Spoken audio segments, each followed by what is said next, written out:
Hello, I'm Garry Stevens, and welcome to the History in the Bible podcast. All the history, in all the books, in all the Bibles.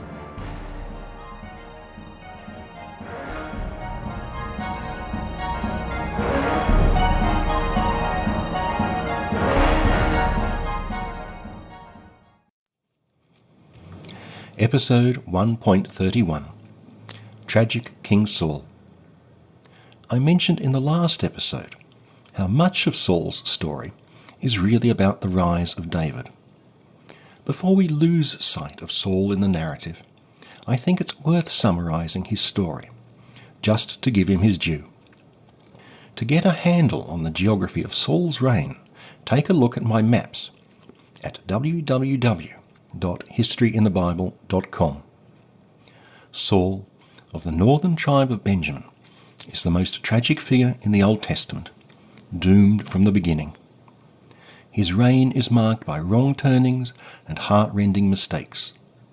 Saul will end his career as he started it, fighting the Israelites' greatest enemies, the Philistines. His line will be supplanted by the house of David. In the first part of his story, he is chosen by the prophet Samuel as Israel's king. The judges, all temporary and expedient leaders, had failed to deal with the Philistine threat. A permanent and enduring military leader was needed, a king. Saul is depicted as a unifying force, a great military leader and ecstatically devoted to God. He is charismatic and winning. He is a hero. Once David enters the story, the narrative changes decisively. All the things that Saul had been praised for, he is now condemned. Saul's religious frenzies are no longer exuberant celebrations of God, but the irrational fits of madness. Where the text earlier said that the Spirit of God came upon him, after David's introduction, it says that he was seized by an evil spirit. Saul is then depicted as unstable, and in his last years obsessed with destroying his anointed successor David. Saul is always depicted as faithful to God. When Samuel eventually denounces him, it is not for infidelity to God, but for failing to obey Samuel's direct orders. The prophet Samuel is both Saul's mentor and his antagonist. From the start of his quest to find a king for Israel, Samuel moves from his role as a judge to a role as a prophet. Prophets were all over the place in the ancient Middle East, like priests and friars were in medieval Europe. The earliest we know about are found in the letters from the royal archives of the ancient early Bronze Age city of Mari, which I mentioned in episode 1.24. This great trading centre had been destroyed by Hammurabi of Babylon 500 years before the Exodus. Provincial dignitaries were forever reporting the prophet's activities back to the capital.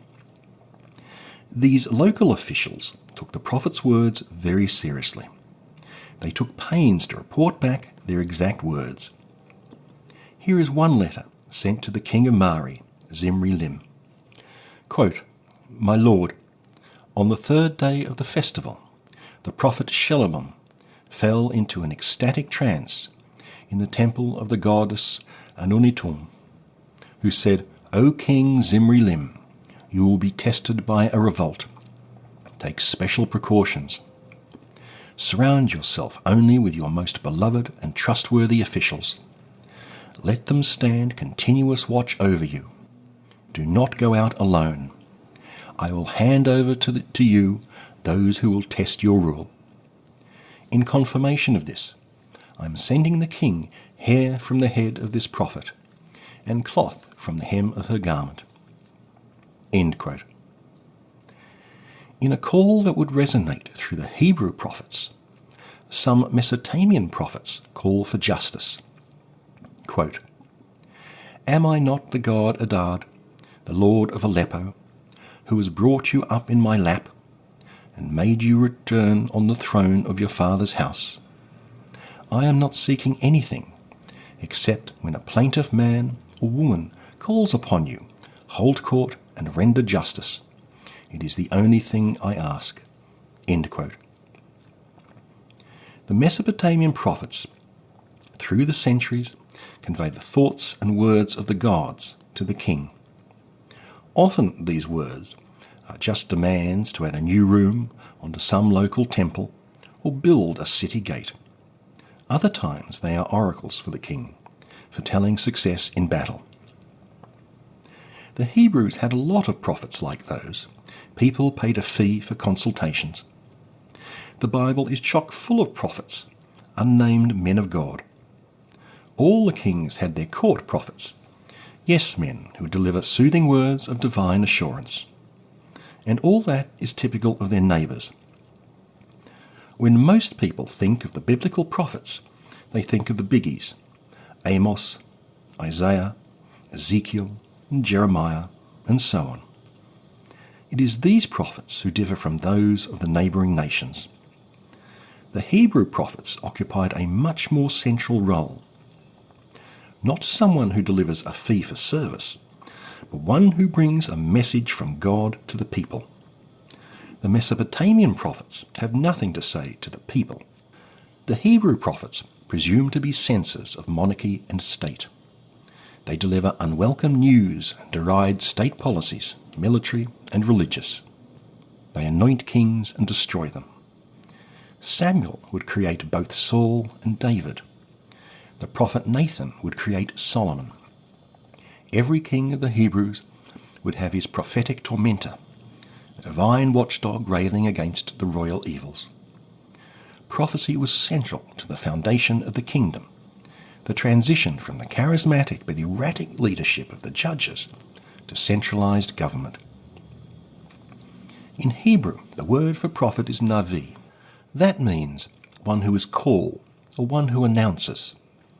In English, the word prophet has strong connotations of soothsaying, of long-term prediction. That idea just isn't present in the Old Testament.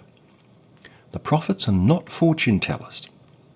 The notion that men long dead had predicted the far distant future only starts in the lush literature of the late Second Temple period, in Persian and Hellenistic times. I'll cover that in the second series in this podcast. Almost all the prophets arose in response to some crisis. Samuel is associated with the crisis of the Philistine threat and the decay of Israel's priesthood. Elijah and Elisha respond to the moral decay of the onward kings of Israel. Amos and Hosea in the north, and later Isaiah and Micah in the south, bring warnings of the Assyrian threat. Habakkuk, Jeremiah, Zephaniah deal with the menace of Babylon. Ezekiel tries to make sense of the exile. Haggai, Zechariah, Joel, Malachi, and the authors of the latter parts of Isaiah tackle the traumas of the return. Only Obadiah, Jonah, Nahum, and Joel seem to be unattached to any historical crisis. The Hebrew prophets address the crisis of their time, and they address it in very concrete terms, revealing God's immediate intentions in the current dire circumstances. The prophet's message is a missive about the present. Any predictions that the prophet made referred to the immediate future as a response to the present situation. What is wrong now? What has to be done to avert the impending doom? Although the prophets follow the basic ideas of the Deuteronomist, they differ in some key respects. To the Deuteronomists, all of Israel's miseries arise from one sin and one sin only: idolatry. Story after story castigates king and people for lusting after foreign gods. The prophets barely mention that. They say the nation is in trouble because of moral failings and social injustice. The prophets denounce the wealthy and the government. They denounce bribe-taking and the use of false weights in the marketplace. They also despise empty piety, the conduct of rituals for their own sake. The people, the prophets say, must also have good hearts and be just. In chapters 9 to 11, the book of Samuel has 3 different stories of Saul's appointment as king. The book of Samuel is a book with many sources, repetitions, and inconsistencies, only loosely stitched together. In this first story, Saul's appointment is a strictly private affair between him and the prophet. Long quote. 1 Samuel 9:1. There was a man of Benjamin who had a son whose name was Saul, an excellent young man. No one among the Israelites was handsomer than he.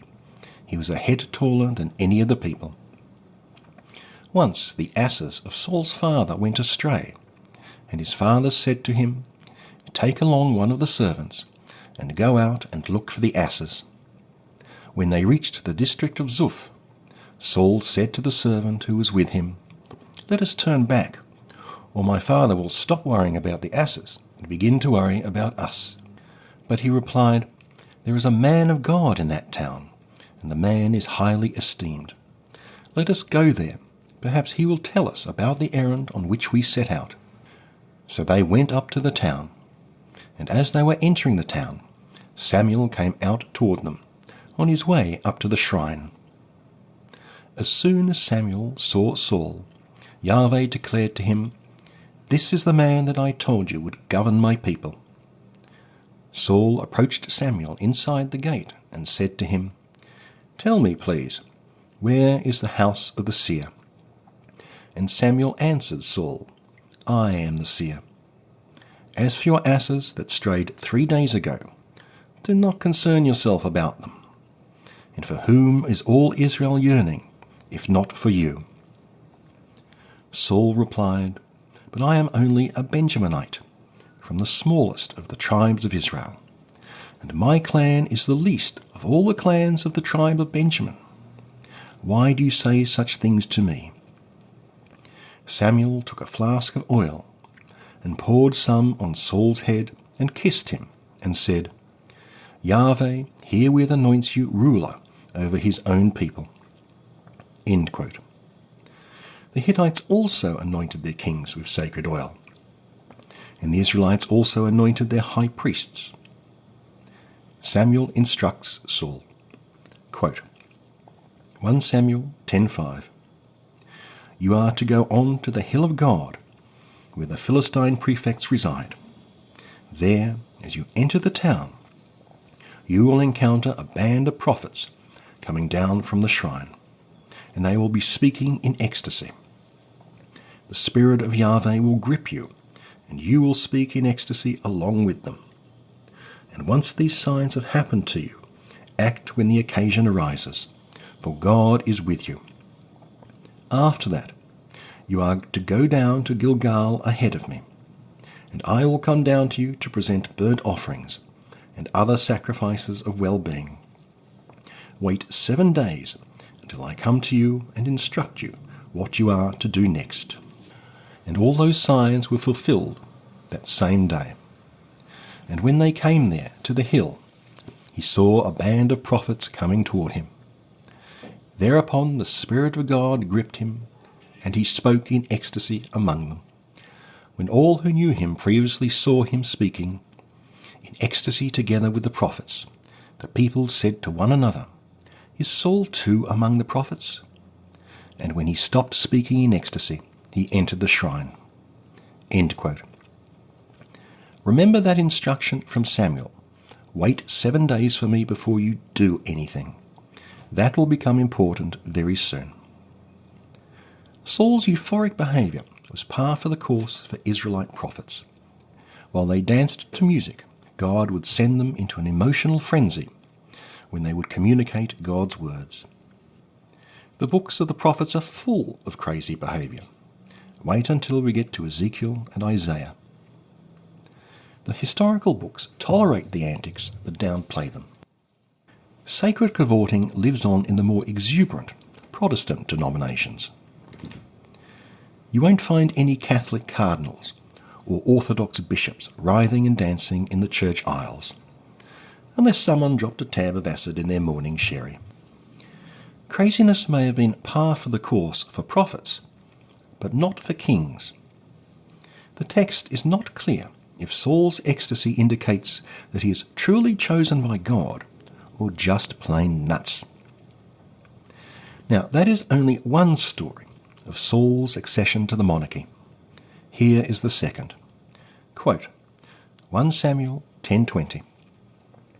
Samuel brought forward each of the tribes of Israel, and the lot indicated the tribe of Benjamin.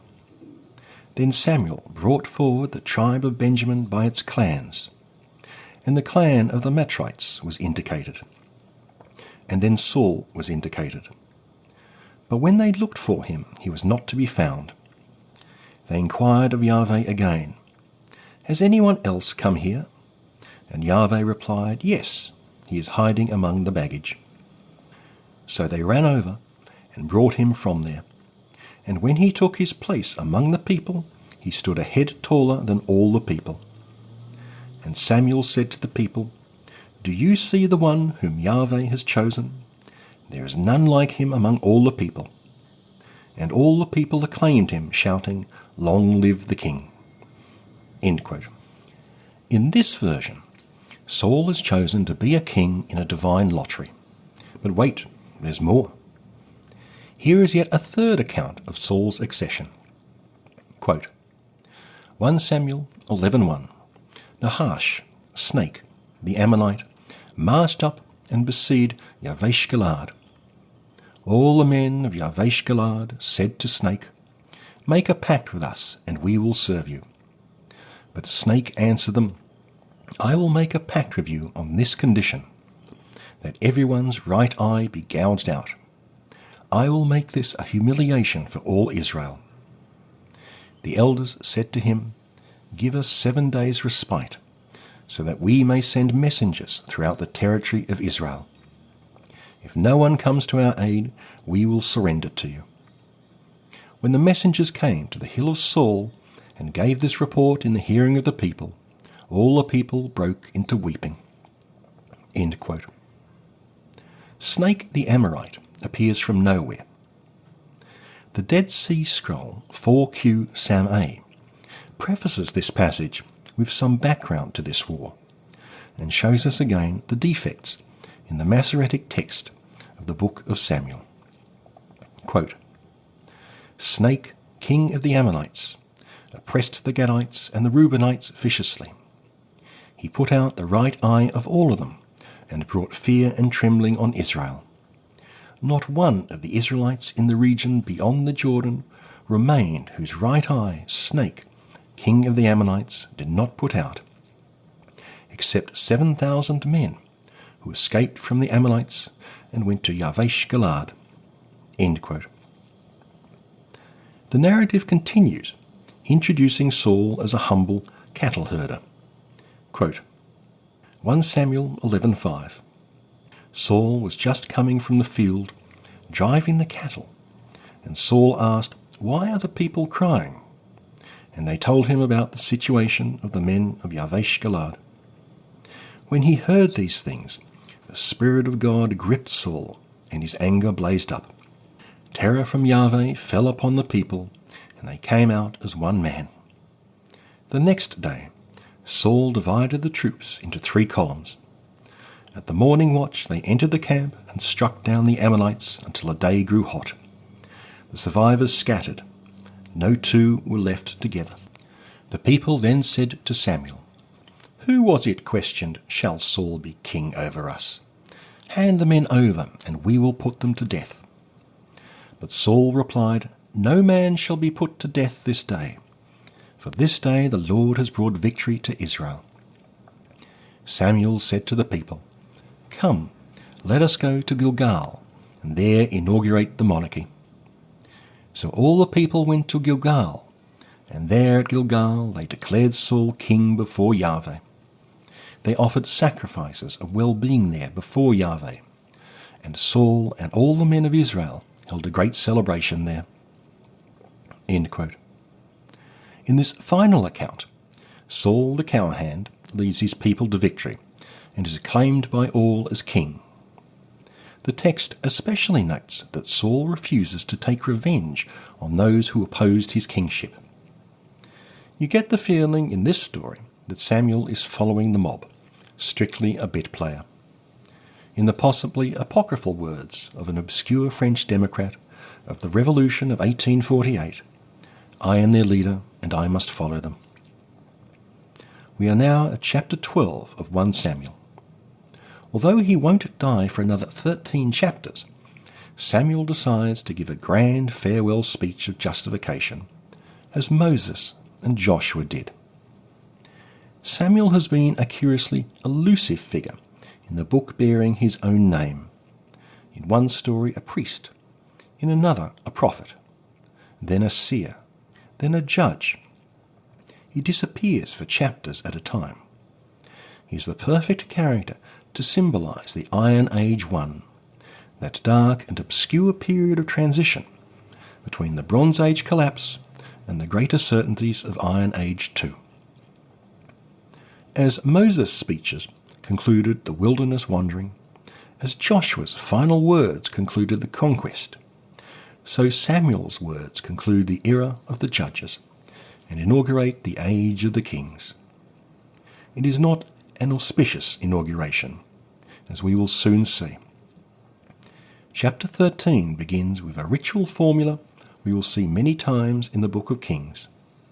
King so-and-so was something years old when he became king, and he reigned for something years. In this case, the Masoretic text is hopelessly corrupt. The Schocken Bible has, quote, 1 Samuel 13:1. Saul was years old upon his becoming king, and for years he reigned as king over Israel. End quote. The Jewish Study Bible has, quote, 1 Samuel 13:1. Saul was years old when he became king, and he reigned over Israel 2 years. End quote. There simply are no numbers. The King James Version just makes it up when that translation says, quote, 1 Samuel 13:1. Saul reigned 1 year, and when he had reigned 2 years over Israel, end quote. The Septuagint does not have a verse 1, and starts chapter 13 with what is verse 2 in the Masoretic text. The New American Bible follows that lead and puts verse 1 into brackets, indicating its uncertainty. King Saul has but 2 chapters in the sun. He triumphs against all the enemies of the Hebrews, Philistines, Moabites, Ammonites, Edomites, Amalekites. He is the greatest champion since Joshua. These chapters are tense. The author of the book of Samuel, the Deuteronomist, wrote centuries after these events. He was a fierce partisan of the Davidic monarchy. He wrote in the southern kingdom of Judah at a time when it was flooded with refugees from Israel, refugees to whom Saul was a great hero, refugees who could not be antagonized.